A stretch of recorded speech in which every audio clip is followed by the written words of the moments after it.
We have two pictures of strawberry cakes here. One is baked on a tray and the other in a round form. To order a piece of the left cake, we specify the width and height, that is the horizontal and vertical edge lengths of the piece.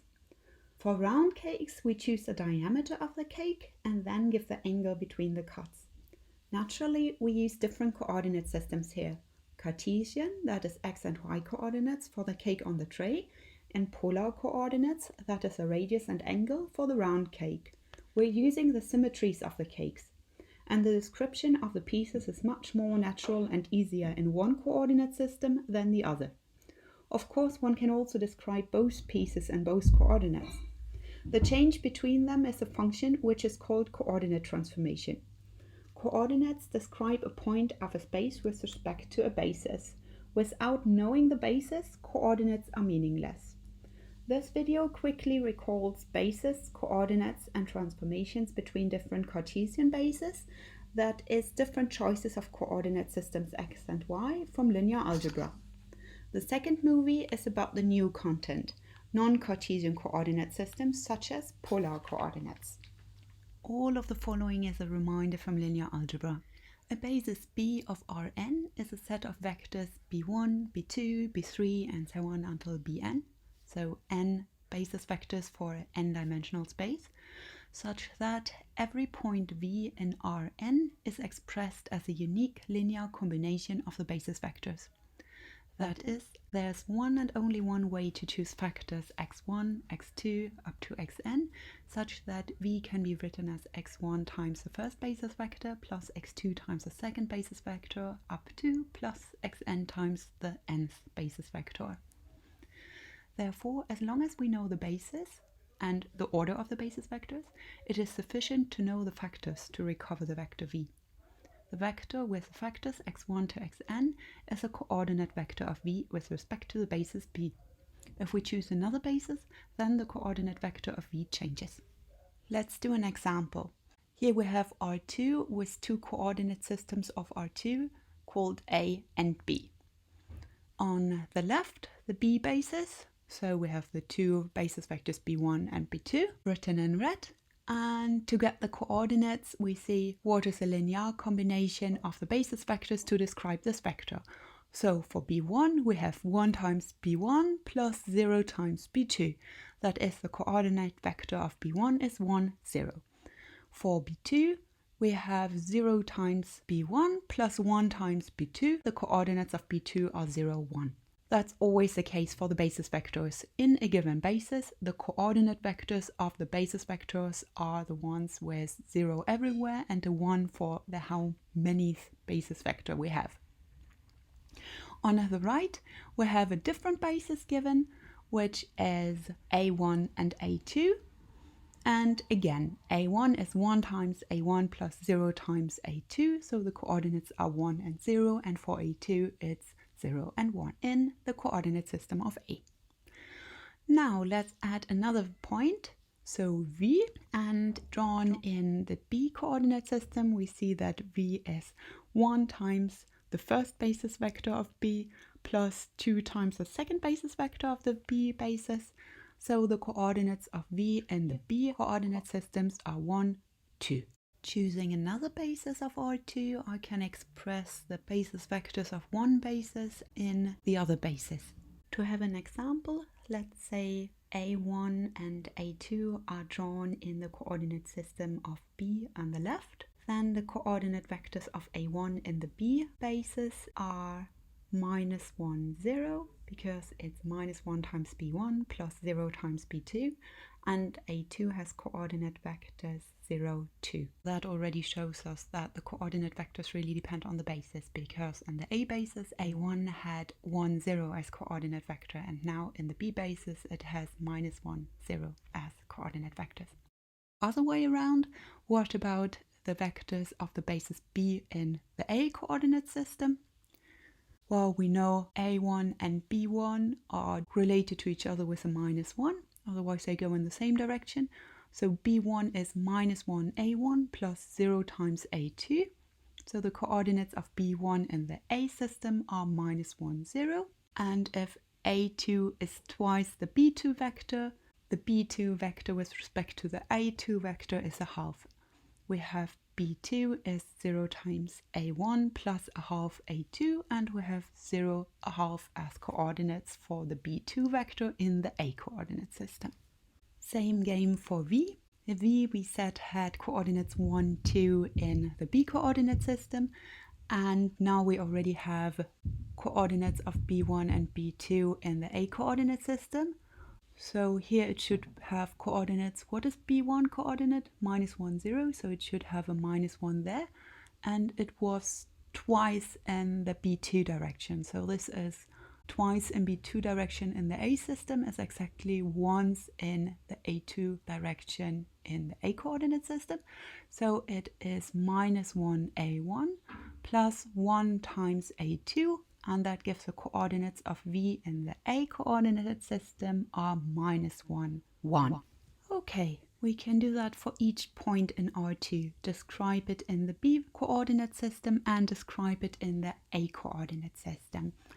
And there should be a function that maps the coordinates from one coordinate system to the one of the other coordinate system, and this function is called coordinate transformation.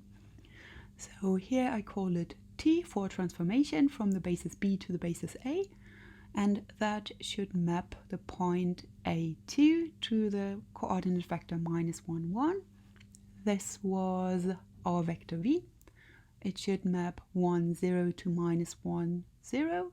These were the coordinates of the B1 vector in the B and then in the A basis, and the same for the second one. T of 0, 1 is mapped to 0, a half. That's the coordinate transformation.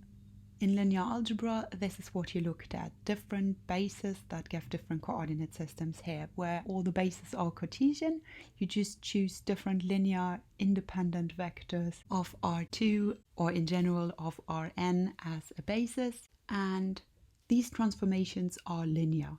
What did linearity mean? Linearity means it doesn't matter whether you do multiplication with vectors and summation of vectors in the domain and then apply the function, or whether you first apply the function to each of the vectors and then do the computations on the images of the vectors. So linearity means it doesn't matter whether you calculate in your domain and then apply the function, or whether you first apply the function and then do the calculations, where calculations are summation and multiplication with constants. Here we have, for example, our coordinate vectors in B basis of our vector V was 1 and 2. The V vector was 1 times B1 plus 2 times B2. Then the coordinate transformation that takes the coordinate vector 1, 2 is giving us the -1, 1. We had this already, but we see this as T of 1 times B1 plus 2 times B2 equals 1 times the image of the first basis vector plus 2 times the image of the second basis vector. And that is exactly the linearity that we can split that. So this is really important. It's enough to know the image of the basis vectors because we can split the function by its linearity, and then we know the images of any coordinate vector. So T of 1, 2 is 1 times T B1 plus 2 times T B2. And that is our 1 times -1, 0 plus 2 times 0, a half, and we have our -1, 1. Very, very nice thing about linear functions, it's probably the biggest takeaway from your linear algebra class, is that there's a bijection between the n times n matrices and the linear functions from Rm to Rn, if the bases are specified. So a matrix is a linear function, and each linear function can be described as a matrix if you know the basis. So how is that? How is a matrix a function?